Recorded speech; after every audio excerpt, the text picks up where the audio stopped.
Hello friends, welcome to our YouTube channel AMD Academy में आपका स्वागत है।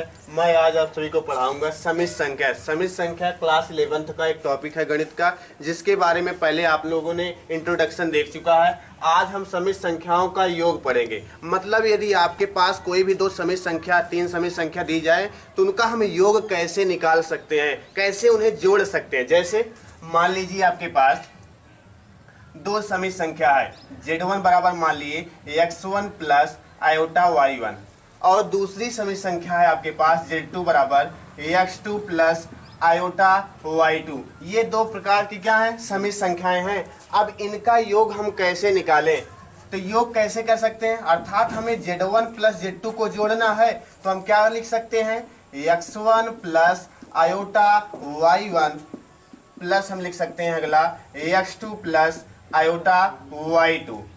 ये देखिए, ये वाला हमारा पार्ट क्या है, रियल है, और ये वाला पार्ट हमारा क्या है, इमेजिनरी। तो रियल में रियल पार्ट वाला हम जोड़ देंगे, मतलब x1 प्लस ये क्या होगा x2, अगला क्या होगा प्लस आयोटा है आयोटा y1 और प्लस आयोटा y2। इसमें देख रहे हैं दोनों में आयोटा है, अर्थात हम क्या ले सकते हैं कॉमा, इसमें तो ये हो जाएगा हमारा x1 प्लस x2, फिर अगला इसमें से आयोटा यदि कामा ले लें तो क्या बच जाएगा y1 प्लस y2। अर्थात किसी भी समिश्र संख्या को हम इस प्रकार जोड़ सकते हैं। ये क्या है, real part of z1 plus z2 और ये प्लस आयोटा, ये हमारा क्या है, imaginary part of z1 plus z2। कुछ इस प्रकार से हम समिश्र संख्याओं का योग निकाल सकते हैं। इसके बाद समिश्र संख्या जैसे है तो इनका नियम, मतलब इनके कुछ प्रगुण हैं, उस प्रगुण को भी बारे में हमें समझना होगा, ताकि हम इसके बारे में अच्छे से आगे के क्वेश्चन सॉल्व कर सकें। अर्थात चलिए हम इस समिश्र संख्याओं के प्रगुण को के बारे में एक एक करके अध्ययन करें। तो सबसे पहले इसे हम क्या करते हैं, मिटा देते हैं। अब हमारी हेडिंग होगी समिश्र संख्याओं के प्रगुण, properties of addition of complex number. सबसे पहली प्रॉपर्टी होती है हमारी संवरक नियम, जिसे इंग्लिश में कहते हैं क्लोजर लॉ। अब संवरक नियम क्या होता है, तो संवरक नियम, मान लीजिए आपके पास दो समिश्र संख्या है z1 और z2। z1 बराबर क्या है हमारे पास x1 प्लस आयोटा y1 और z2 बराबर क्या है x2 प्लस आयोटा y2। तो इनका संवरक नियम क्या होता है, यदि आपके पास z1 z2 दो समिश्र संख्याएं हैं तो इनका योग का नियम, अर्थात हम कह सकते हैं यदि z1 और z2 दो समिश्र संख्याएं हैं तो z1 प्लस z2 भी समिश्र संख्या होगी। हम कह सकते हैं जैसे आपके पास z1 एक समिश्र संख्या है, z2 एक समिश्र संख्या है, तब z1 प्लस z2 भी क्या होगी, एक कॉम्प्लेक्स नंबर होगा, एक समिश्र संख्या होगी। इसे हम कथन के रूप में कैसे लिखें, स्टेटमेंट के रूप में कैसे लिखें, तो लिख लीजिए यदि दो समिश्र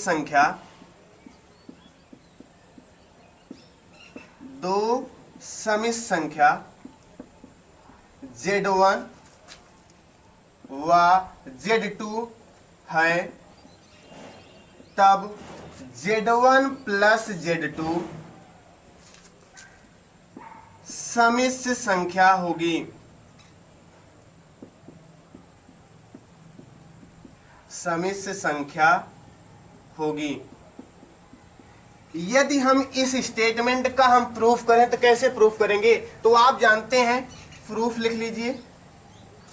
प्रूफ कैसे करेंगे, मान लीजिए आपके पास क्या है, z1 बराबर है x1 प्लस आयोटा y1 और z2 बराबर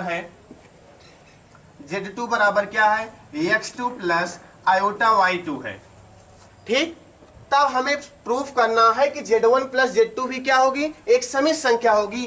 अर्थात Z1 प्लस Z2 का मान निकालेंगे तो क्या आएगा, x1 plus iota y1 plus x2 plus iota y2।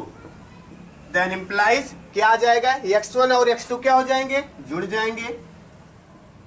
फिर अगले ब्रैकेट में क्या आएगा, दोनों में आयोटा है तो आयोटा कामा ले लेंगे, बचेगा क्या, y1 प्लस y2, जो कि आप देख रहे हैं क्या है, हमारी एक समित संख्या है। तो इसका पहला नियम क्या है, यदि दो समित संख्या आपके पास Z1 और Z2 हैं तो Z1 प्लस Z2 क्या होगा, एक समित संख्या होगी।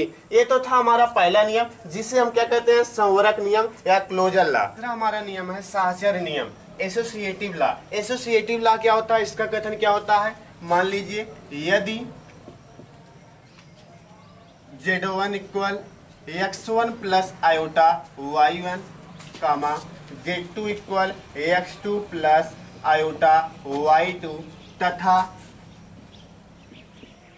Z3 equal x3 plus iota y3 तीन समित संख्याएं हैं, या हम कह सकते हैं समित संख्याएं हैं, समित संख्याएं हैं, तब क्या होना चाहिए, Z1 plus Z2 in bracket close plus Z3 equal Z1 plus Z2 plus Z3। यदि तीन समित संख्याएं Z1 Z2 Z3 इस प्रकार हैं तो यह प्रॉपर्टी उन्हें होल्ड करेगी, तो हम कह सकते हैं एक समित संख्या साहचर्य नियम का पालन करती है। तो इसे हम कैसे प्रूफ करेंगे, तो आइए हम इसे क्या करते हैं, प्रूफ करते हैं। सबसे पहले हमारे पास तीन समित संख्याएं कौन कौन सी हैं, Z1 equal x1 plus iota y1, दूसरा है हमारे पास Z2 equal x2 plus iota y2, और तीसरा क्या है Z3 equal x3 plus iota y3। तीन समित संख्याएं हैं, तब हम क्या लिख सकते हैं, Z1 plus Z2 plus Z3 equal क्या होगा, x1 plus iota y1 plus x2 plus iota y2 plus क्या होगा, x3 प्लस आयोटा y3। अब इसे यदि हम थोड़ा सा सॉल्व करें, in bracket x1 plus x2 plus अगले ब्रैकेट में हो जाएगा iota y1 plus y2 in bracket close. फिर अगला हमारे पास क्या है, x3 प्लस आयोटा y3। इसे यदि हम और तोड़ना चाहें तो लिख सकते हैं x1 plus x2 plus x3 plus iota y1 plus y2 plus y3, या हम इसे ऐसा भी लिख सकते हैं कि x1 plus x2 plus x3, और इसे लिख सकते हैं iota y1 plus iota y2 plus y3। इन दोनों का यदि कॉम्बिनेशन देखें तो मिलेगा हमें क्या, x1 प्लस आयोटा y1, और अगला मिलेगा हमारे पास आयोटा, या हम कह सकते हैं क्या मिलेगा यहां से, x2 प्लस x3, और इसमें बचेगा हमारा आयोटा y2 प्लस y3। अब इसे थोड़ा सा रफ करते हैं। हमारा पहला रिजल्ट क्या आया, पहला रिजल्ट आया हमारा x1 प्लस आयोटा y1।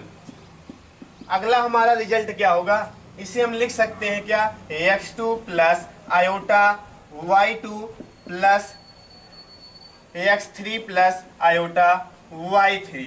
अर्थात ये हमारा किसकी वैल्यू है, ये वैल्यू हम जानते हैं किसकी वैल्यू है, Z2 की, और ये Z1 की, और ये Z3 की। तो हम लिख सकते हैं Z1 प्लस ये हमारा क्या हो जाएगा Z2 और प्लस Z3। अर्थात हम कह सकते हैं कि समित संख्या साहचर्य नियम का अनुपालन करती है। अर्थात हम क्या लिखेंगे, सम्मिश्र संख्या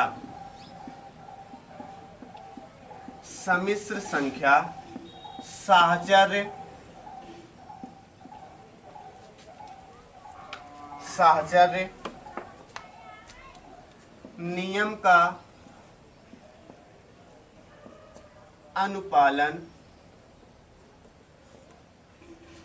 करती है। ये तो हमारा था